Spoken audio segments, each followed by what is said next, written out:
Welcome into episode 4 of Wicked Awesome Nintendo, your bi-weekly Nintendo podcast. I am your host, Scott Creamer. You can find Wicked Awesome Nintendo on YouTube, Apple Podcasts, and Spotify. Email your questions to wickedawesomenintendo@gmail.com. This week, we are looking back on our favorite Switch memories to commemorate the end of the Switch 1 generation. And here to wax nostalgic with me is my co-host, Shane Hibbard. Shane, what's going on? We're here. End of an era. We've arrived. Yeah, It's over. yeah, it was probably the longest console generation in quite a while. I think dating back to probably the Xbox 360, which was 8 years as well, I think, right? As that came out in End of '05. 2005, right? Yeah, and then it lasted till 2013. So yeah, 8 years there. So yeah, pretty decently long console generation. I mean, I think we could have probably gotten a new one a little bit sooner than this.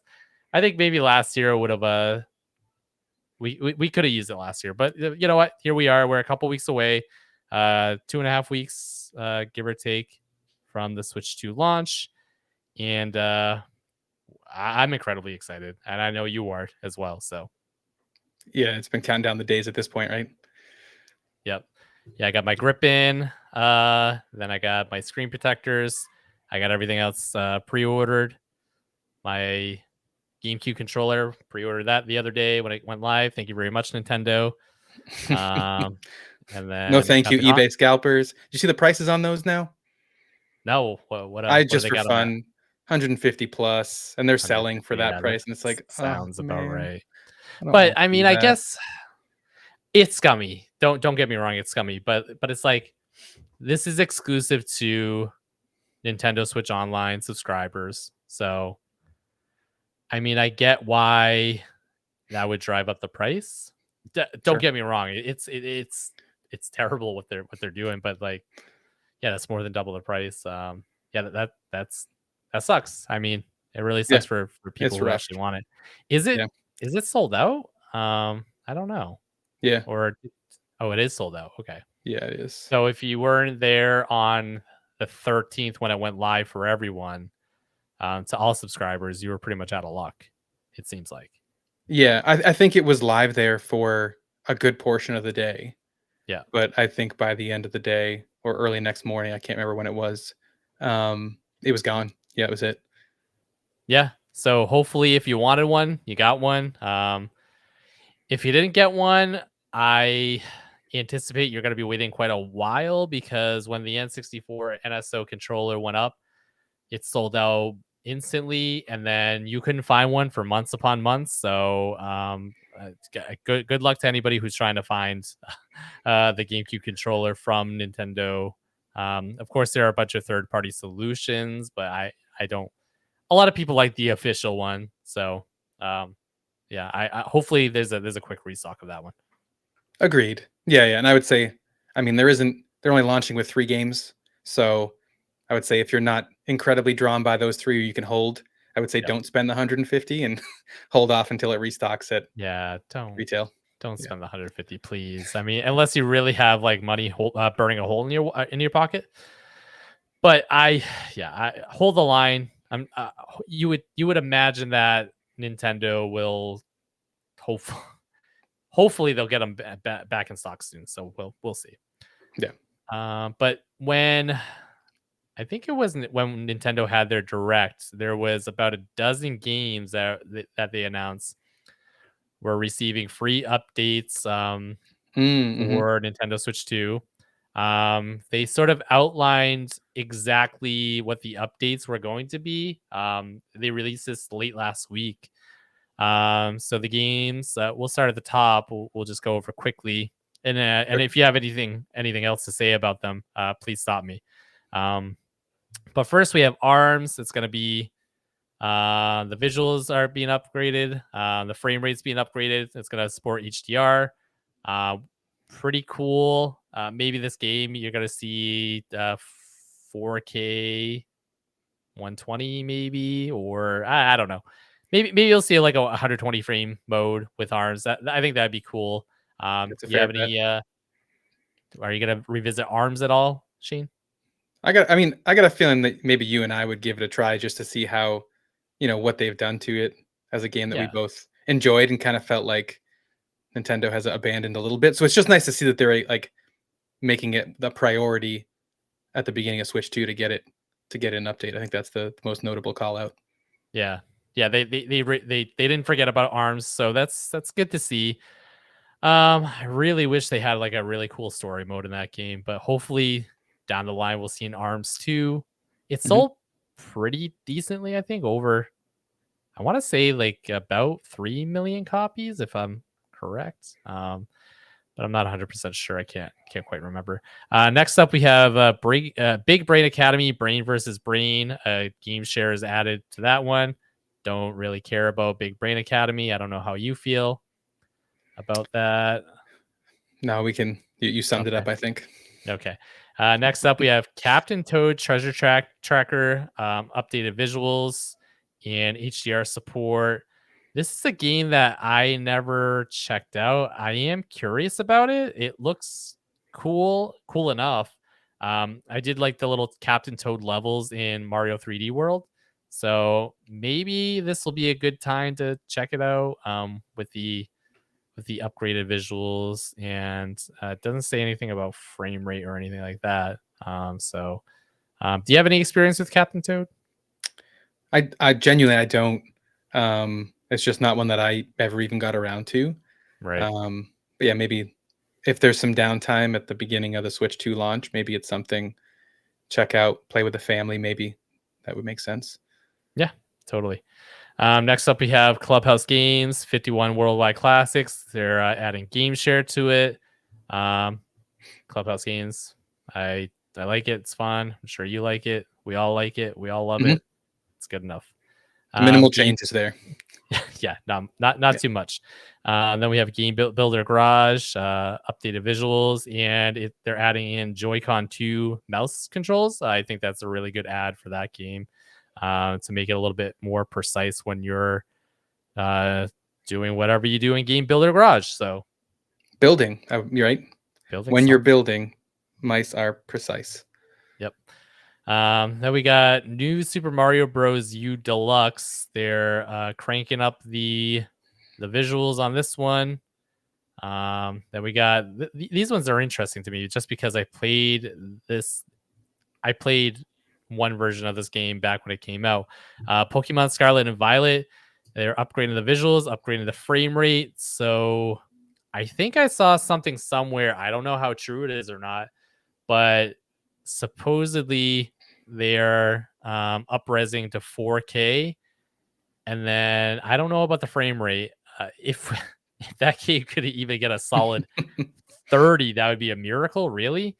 It would be cool to see it running 4K 60, but honestly, I would be happy with 1440 60 with this game. And these games really they launched in a very bad state. And do you have anything to say about Pokemon Scarlet and Violet? I know you didn't play these, but do you have any interest in playing through it when these updates come to Switch 2? This was an interesting one because I think when the initial list came out saying that they were touching these games, I was like, great, now I can play Scarlet and Violet. Cool. And then I think as we've gotten closer, I just think, you know what? I might just wait till the next generation or iteration of the series and play a game that Game Freak can make exclusively for Switch 2, take advantage of the hardware, make the game they wanted to, I assume, make with Scarlet and Violet that just like didn't fit on the Switch and or wasn't optimized on the Switch, whatever it is. And I might just skip these, honestly. Because I don't Are want to you play this and like right? the wow factor going from, the pre-Scarlet and Violet games to whatever comes next, I think will pop a little bit more for me than playing a band-aided together Scarlet and Violet and then going to the next one. I think I might just hold. So are you referring to the next one you're going to play? Are you referring to the next generation, or are you referring to ZA? The next generation. I'll probably play ZA for sure. Okay, okay. But I think, yeah, next true mainline mainline game would be the one that I'd hold off on instead of just seeing a Yeah. patched up Violet, you know? Yeah, I think that's smart because although they did upgrade the visuals and the frame rate's gonna be upgraded as well, the textures in that game are terrible. So, um, Yeah. probably not a bad idea to skip out. I don't think you're really missing much of anything, honestly. It's a Pokemon game, so, Yeah. playing probably every other one because you played Sword and Shield, right? I did. Yeah, so, I mean, skipping a generation, I don't think you're really missing much. Exactly. Um, up next on the list, we have Super Mario 3D World plus Bowser's Fury. This is funny. They're upgrading the visuals and the frame rate, but they're adding HDR support only for Bowser's Fury, which is interesting. I don't know why they would forego adding it to the main game and then Hmm. yeah, and then just adding it to Bowser's Fury. That is interesting. I guess Bowser's Fury was made it was made years after 3D World, so maybe there's something in there that can't support HD. I don't know. I'm not a developer, so Is it I'm an idiot. So Yeah, if I didn't even know it was only I saw HDR support. I didn't even know it was only coming to one half of this, so yeah, I didn't know either. But I wonder if it's in a different engine or I have no idea. We'd be speculating here, but it might be just a completely different engine because 3D World came out in I want to say was it 20? No, it wasn't 13. Was it 14? I don't think it was 13. No, it was 14. I'm pretty sure. mm, And um Bowser's Fury came out in 21, I want to say. So it was about 7 years. So yeah, that might be a completely different engine, although it looks similar to the base 3D world. Maybe but they is it just running can't. in the same engine as Odyssey maybe? That could be, yeah, I don't that know. could be it. Yeah, Yeah, I'm not sure. yeah, And then they're adding game share support to the whole game. So yep. up next, we have Super Mario Odyssey, upgraded visuals, HDR support. So that might support your theory of Bowser's Fury being in the Odyssey engine. Mhm. Again, not 100% sure. And they're also adding game share support to Odyssey. Any interest in going back to Odyssey and checking that out? This is probably the one that I'm most interested in on the whole list, Oh, actually. really? Interesting. Okay. I haven't played Odyssey since it launched in Yeah. 2017, and I think offhand I've mentioned to you that this is when I wanna get back to like, I wanted to get back to this over the past couple years on Switch 1. So if Hmm. they're gonna pretty it up for Switch 2, then, like, all the more reason I've got no excuse now. Yeah, definitely. Yeah. Yeah. And then to round out the list, we had The Legend of Zelda Echoes of Wisdom and The Legend of Zelda Link's Awakening, upgrading the visuals on both and HDR support. And I keep hearing, I don't know if it's true or not, that the frame rate is uncapped in both games. So it should be able, with the power of the Switch, to be able to hit that 60 frames per second target. So these are two games that I'm curious personally the most about checking out just because A, I love Zelda, and B, I just want to check out to um see them running really, really well. I'm not gonna play through either of them like extensively, but I'll Mm. probably hop in for like an hour just to mess around, run around the world a little bit and see if anything's breaking in that sense. Do you have any interest in going back to these ones? Probably a similar idea. Um, uh, an hour and then being like, "Yep, it works." Maybe, honestly, maybe I don't get to them and it's something I revisit down the line, but, Yeah. um, I Yeah. think I have the same just interest to see what it Yeah, looks like. I think I am. I'm interested in poking around in most of these games. I'm not gonna play any of them extensively, but I, you know, Arms, I'll poke around in. Captain Toad. I mean, maybe not right away, but maybe down the line, I'll do a playthrough of Captain Toad just because I never got to it. Don't care about Clubhouse. Don't care about Game Builder Garage. Don't really care about Mario Bros. U Deluxe. Pokemon Scarlet, I'd be interested in seeing what that's like, just because I did play through Scarlet. Um, Mario 3D World, Bowser's Fury, I'll poke around in there. Mario Odyssey, I'll check it out, and then the two Zelda games, I'll probably hop in for a little bit. So Yep. I'd say priority for me is just Odyssey and Arms. I think everything else kind of falls further down the list. yeah, I Good. uh, I definitely agree with that. But the main meat of our show is we're so close to the Switch 2 coming out, and I'm sure next episode we'll have a big prediction show for the Switch 2. But I just wanted to kind of recap the Switch 1 generation by looking back at our favorite memories of the Switch 1 generation.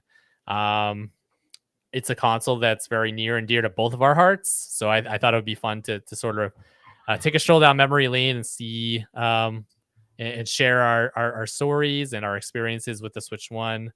So I think we're gonna do three each, and then I'm gonna let you kick it off, Shane, with your first memory of Ooh, the Switch One. lucky me. Uh, let's go with let's go where it started. Let's make the first memory the launch. Um, or just before the launch.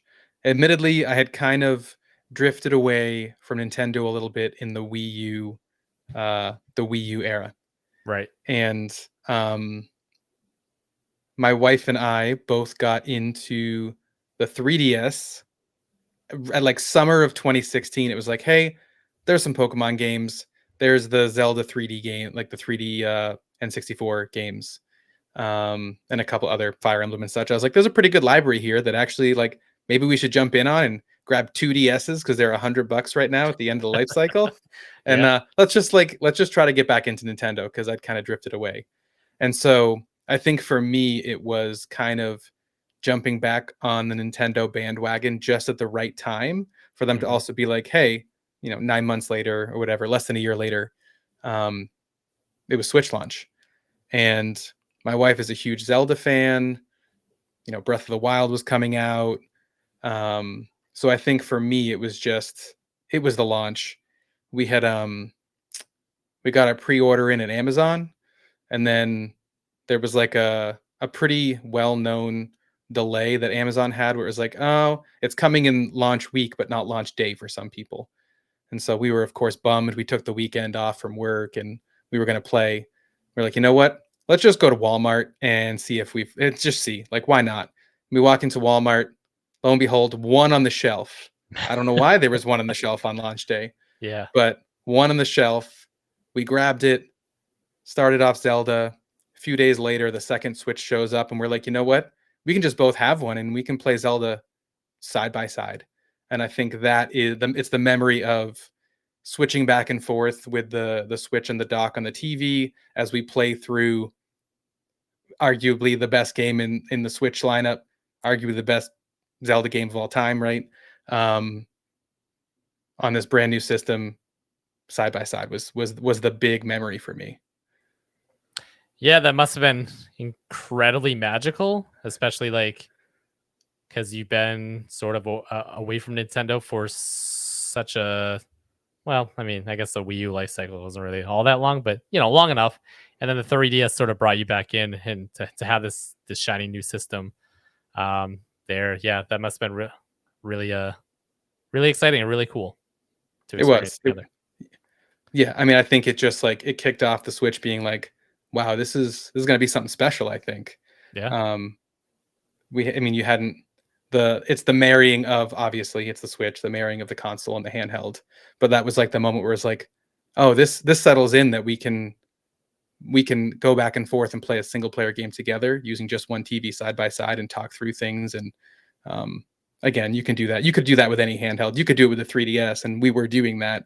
But it was fun to be able to throw it up on the screen and alternate, and like that just like ushered in the Switch. And like, sorry 2DS, you're great, but you don't hold a candle to what the Switch has right now. yeah.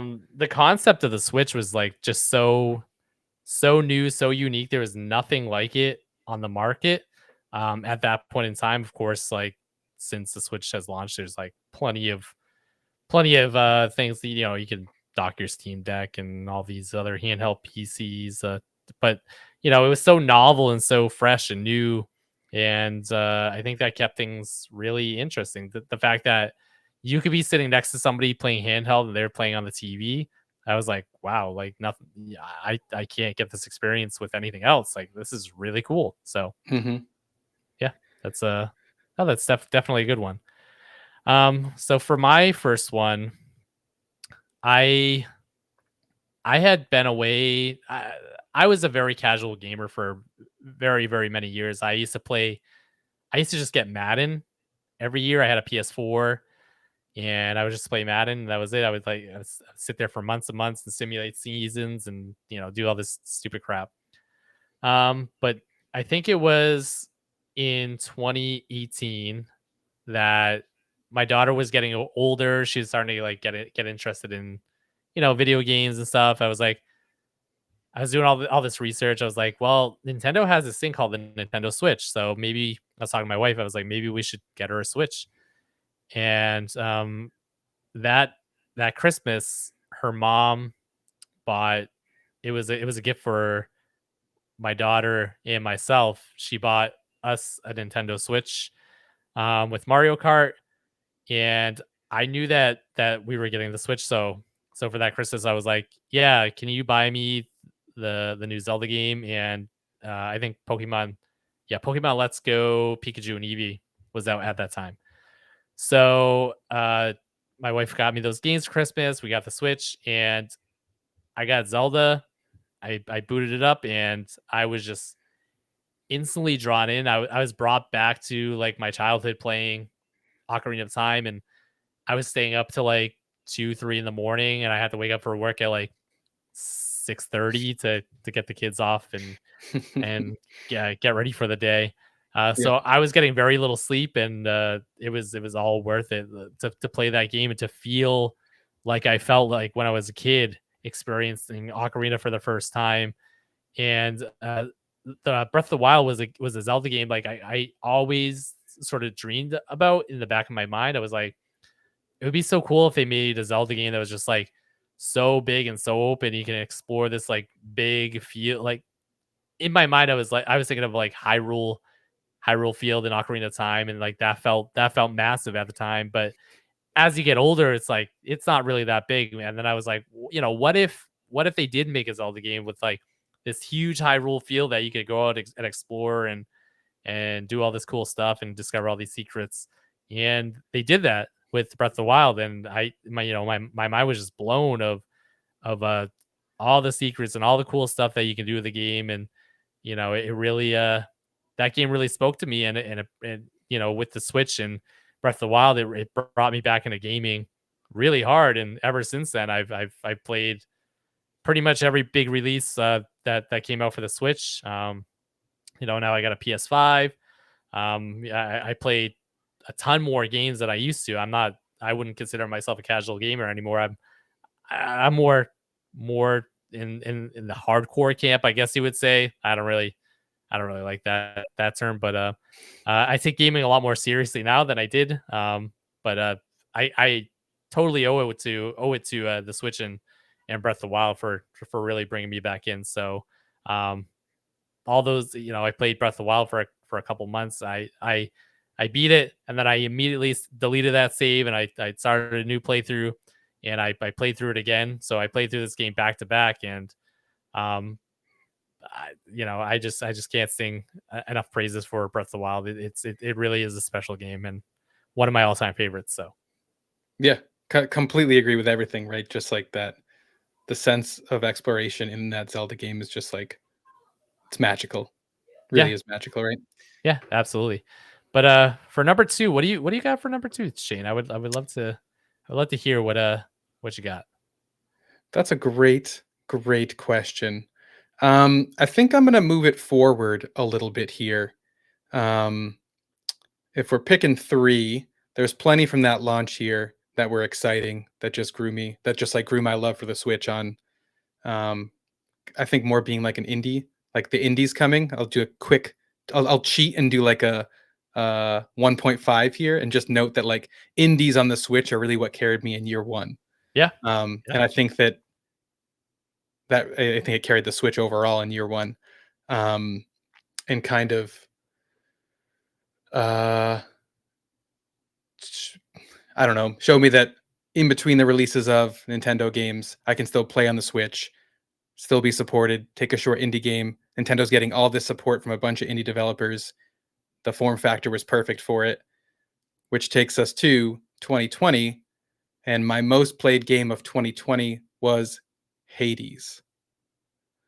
And I think that um, I don't think that there was a game since Breath of the Wild on the Switch that took up more of my time and played to that Switch form factor of throwing it on the TV and then picking up portable.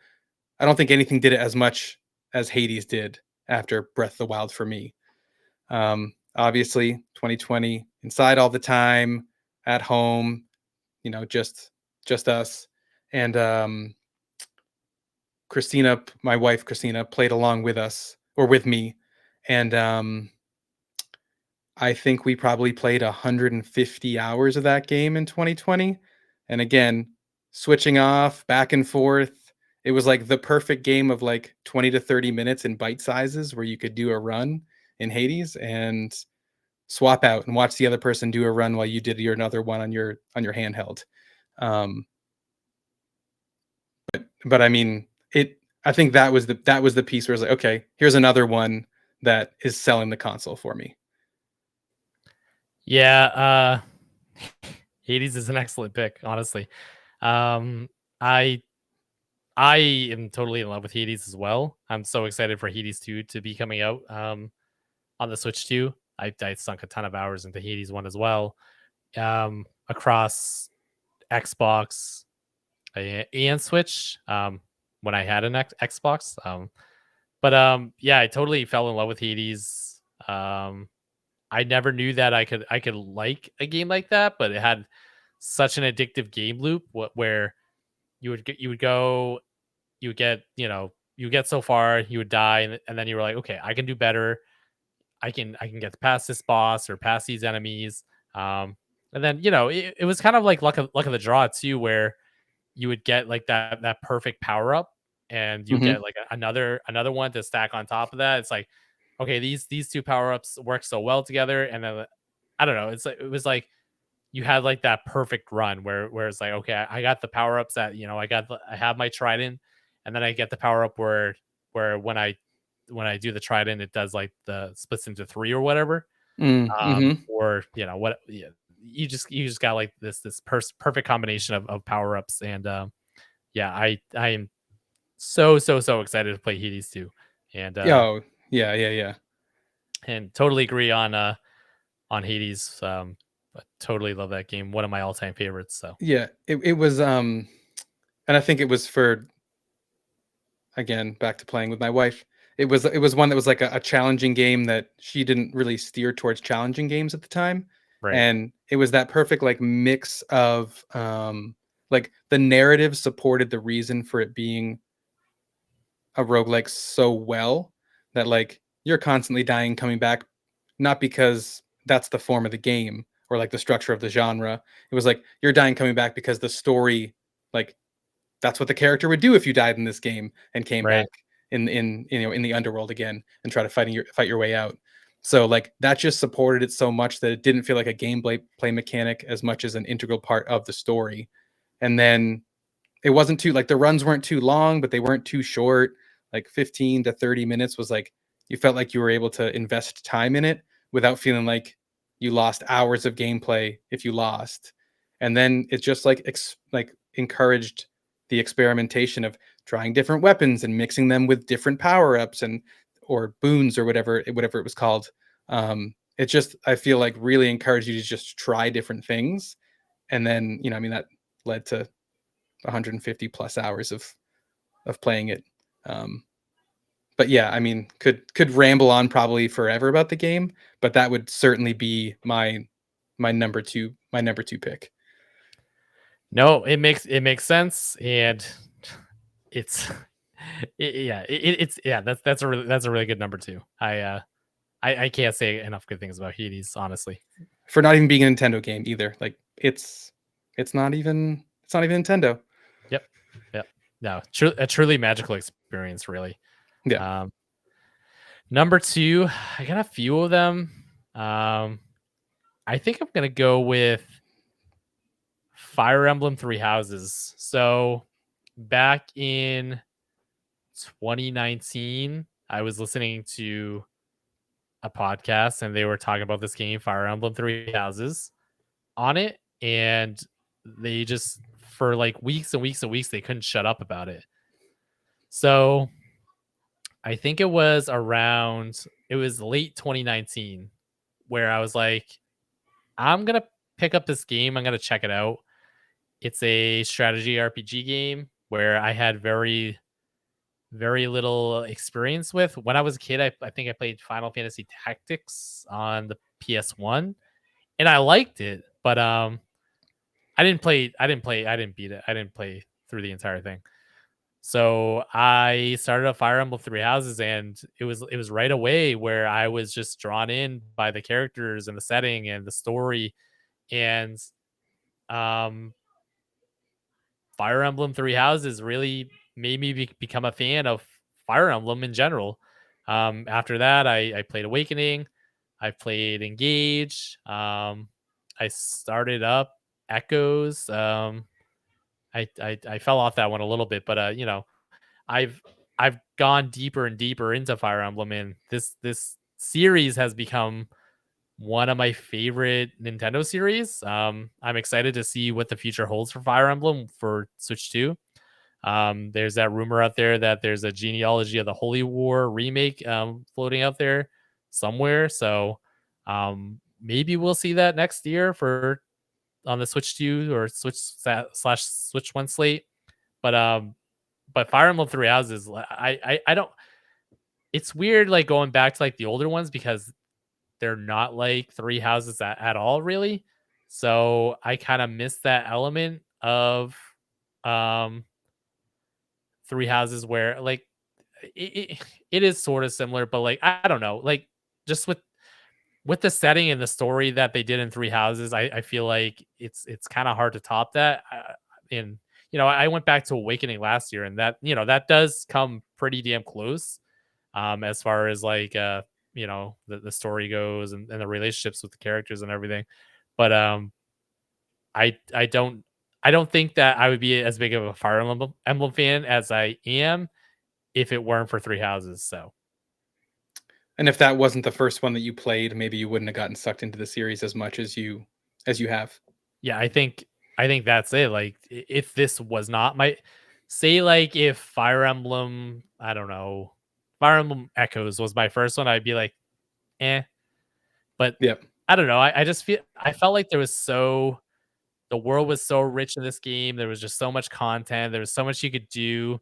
It wasn't just about like the battles. It's like you could roam around this cathedral, and you had all these students, and then halfway through the game there's this big shift, and that you don't really expect. And I liked the tone change from the first half of the game to the second half of the game. um I don't know. Intelligent Systems, they did a really good job with this game. I hope to see an upgrade on the Switch 2 because this game at time looked pretty rough. But I mean, gameplay is king. So I think the gameplay in it, and the characters and the story and everything else it has to offer, it totally makes up for the visuals. So yeah, one of my all time favorite Switch games. I thought this was going to be one of the ones that made the list for you. Yeah.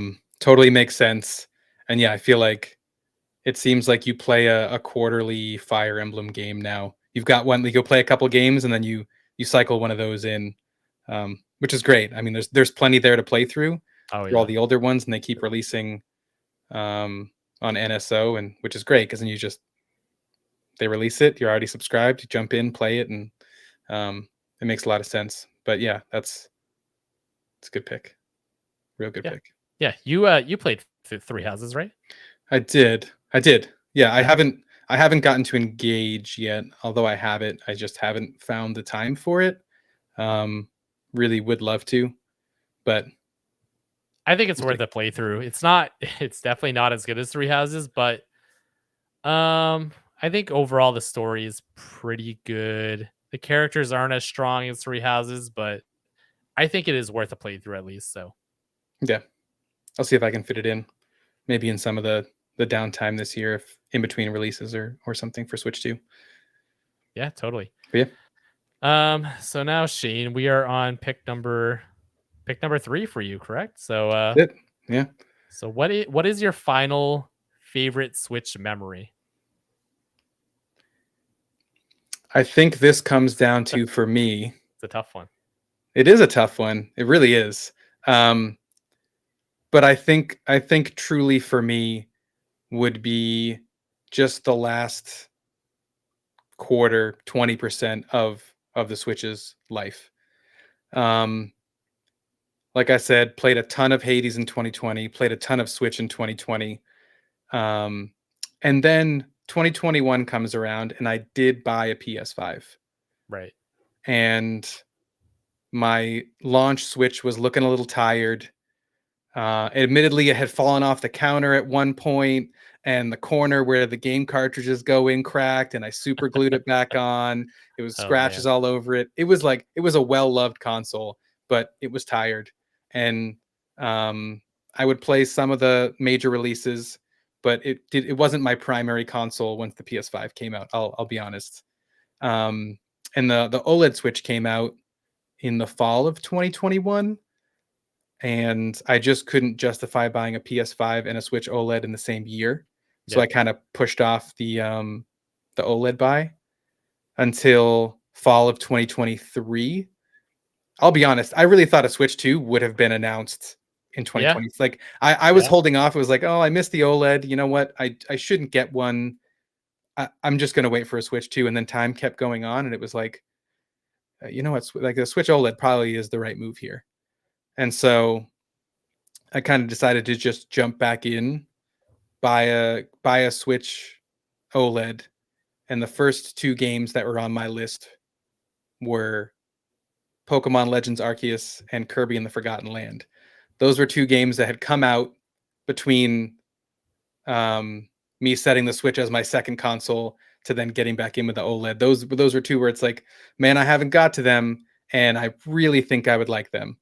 And so grabbing both of those at the end of 2023, playing through them on the OLED Switch was just like, man, I do love the Switch. And I think that just like sparked me uncovering all the other, looking under all the rocks and finding all the other Switch games that maybe I didn't notice because it wasn't my main focus. And it really has helped over the past almost year and a half, 2 years, uh, fuel all the hype that we've got for me for the Switch 2 now. Yeah. Um, you were kind of lucky in some sense because you had a backlog of like totally fantastic games with, Legends Arceus, with Kirby and the Forgotten Land, and whatever. Yeah, there was a point in time where you were playing a ton of Switch, Mm-hmm. back a couple years ago. So a little bit jealous that you got to experience all those at once. That's really cool. And Yeah. you had that cool backlog of games. But yeah, honestly, like you would have thought back in because like there were a lot of rumors back in 22 that there's another Switch on the way. It never came to fruition, obviously, and here we are, just a couple weeks away from the launch of the Switch 2. Um, but yeah, to sort of backload the Switch generation for you with such good experiences like that must have been like a ton of fun to experience. It worked out so well because it just makes it seem like I feel like I missed out on so much where um yeah, now I just get to pick a new one once a month, couple a month, and just like back to back to back, and everything is a good pick because there's been so much good stuff. And I probably could have put 15 to 20 games, on the list, but I think those are the first two that really stuck out. Maybe a shout out to Astral Blade or Astral Chain, not Astral Blade, Astral Chain. That was up there as one of the first ones too that I really really enjoyed. Um, But yeah, I mean, I think it's Switch OLED better than I expected also. That screen really helped prop up the aging hardware in a way that Yep. I didn't think it was going to. Yeah. That's such a Nintendo thing to do where it's like, we're gonna give you the same thing, except we're gonna like slightly upgrade it, and this is gonna change like everything for you. Like with the new 3DS compared to like the regular 3DS, it's like we're just gonna make the 3D eye tracking a little bit better. It's gonna be like slightly more powerful, and the actual system's gonna be a little bit beefier, but basically it's the same thing, and it just totally reinvigorates that whole system. Mhm. Yeah, the Switch OLED, it really did a lot of heavy lifting for the Switch. You went back to games and sort of compared it to the original Switch, and it looked so much better playing on the OLED. Um, OLED technology is just like it's incredible, honestly. But that's a different conversation for another time. But yeah, um, totally jealous that you got to do that back to back to back. That's a really cool experience. Yeah, it is fine. You witnessed me just, like, every couple weeks telling you about the new game that I was starting up, and it's like, "Oh, yeah. Oh, yeah, that one. Yeah, yeah, yeah." So it's fun to kinda go through it and, take you on the journey of catching up. Yeah, Legends Arceus alone, it's like that's a incredible game. I Yeah, hope that ZA sort of lives up to uh the footprint that Arceus left. So, but we'll agreed. see. We'll see you soon. Yeah, very soon. Hopefully, well, they're predicting November, so um, not too far away. Couple 5 months or so. Yeah, So 5, 6 not months, not not so far bad. away. We're No. already thinking about winter. So, Seriously, right? I mean, yeah, the way the weather is going to be this upcoming week is sort of the return of winter, anyways. So, um, I got a couple things that I'm looking at here, but I think for my final one, I'm gonna go with Metroid. Hmm. Metroid is a series that before the Switch, I never got into. I didn't really even I kn- I knew about it, but I didn't like really know about it. If that makes any sense. So it was E3 2021. They had that weird virtual E3, and Nintendo had their direct sort of during that time frame. And in that direct, they announced Metroid Dread, which was coming out that October. So I watched the trailer for Metroid Dread, and my mind was completely blown. I thought to myself, this game looks incredible. So I was like, I pre-ordered it right away. I pre-ordered the collector's edition. Um, Never played a Metroid game in my life. I was like, why not get the collector's edition? Mhm. Jump Um, right in. so then I was like, what Metroid game could I really jump into um, that is sort of like Dread, but because Super Metroid was there on the SNES, I was like, I don't know if I want to play that, and of course, on NSO, the SNES on NSO, and then of course they had the original Metroid on the NES NSO. So I was like, I don't know if I want to play those. I want to play like sort of like a more modern 2D Metroid. So then I picked up Metroid Samus Returns for the 3DS. I played through that, totally fell in love. I was like, this is awesome. Can't wait for Dread. And then Dread came out, played through Dread, and that totally cemented my love for Metroid. I was like, I don't know what the hell I was thinking not playing these games. I must have been out of my mind, but these games are amazing. And then 2023, I think it was 2023 rolls around. And then they announced Metroid Prime Remastered. Never played a Metroid Prime game. So I was like, I liked the 2D Metroid, so I'm going to try this. Played Metroid Prime Remastered. Totally fell in love with it. Um, then since then, I've played through Metroid Zero Mission, Metroid Fusion, Super Metroid. Um, I'm so head over heels in love with this series. I think it's one of the it is in probably my top three all time favorite Nintendo series. Um, Can't wait for Metroid Prime 4. I really want them to release Metroid Prime 2 and 3 before 4 because I've never played those. So I Mm, think if I play through those, I will basically have played through all of Metroid. I mean, I get like Zero Missions a remake. Um, so I didn't experience and then of course Samus Returns is a remake as well. So I didn't experience the originals, but those ones are the remakes are better in my opinion.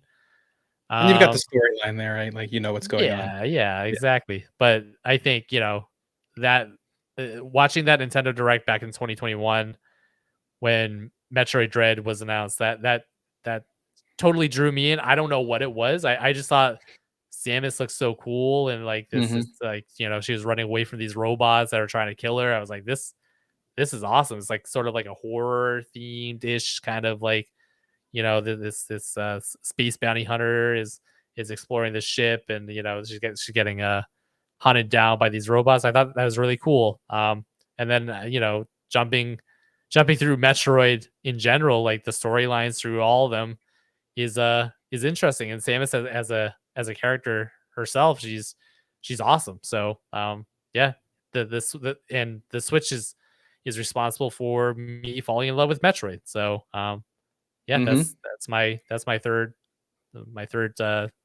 memory of the Switch that it was a lot of there's a lot of firsts for me with Fire Emblem, Metroid. I fell in love with those series. Mario in general as well. I fell in love with Mario. I liked Mario, but I think I really fell in love with Mario throughout the Switch generation. So I owe a lot to the Switch. So Same. Completely agree, and really happy you brought up Metroid because I had to pick 3, and it really hurt me not to pick Metroid as it being my favorite Nintendo series. yep, Um, but, yeah, knowing that it was your first interaction with the series, like, totally makes sense for it to be your call out, and thank you for bringing it up, and thank you for not bringing up, E3 2017 when they announced Metroid Prime 4, 'cause that was painful for me, knowing that it was announced and it now is finally coming out now was like, "Okay, you're gonna announce it," and then it just kinda gets forgotten about for a couple years and then rebooted, and, I'm really happy that it's finally gonna be here. yeah. That's incredibly exciting. This year we're close. We're 6.5 months within the next 6.5 months. We will be playing Metroid Prime 4. So that's incredibly exciting. And I cannot wait because it looks incredible. Yeah, it looks so good. Yeah. I'm so ready. Yeah. Totally agree. But those are our memories. If you want to Yeah, share any of your favorite Nintendo Switch One memories, you can email us at uh, wickedawesomenintendo@gmail.com. That is all the time we have for this episode, but we will see you guys in the next one. See you later. bye, everyone.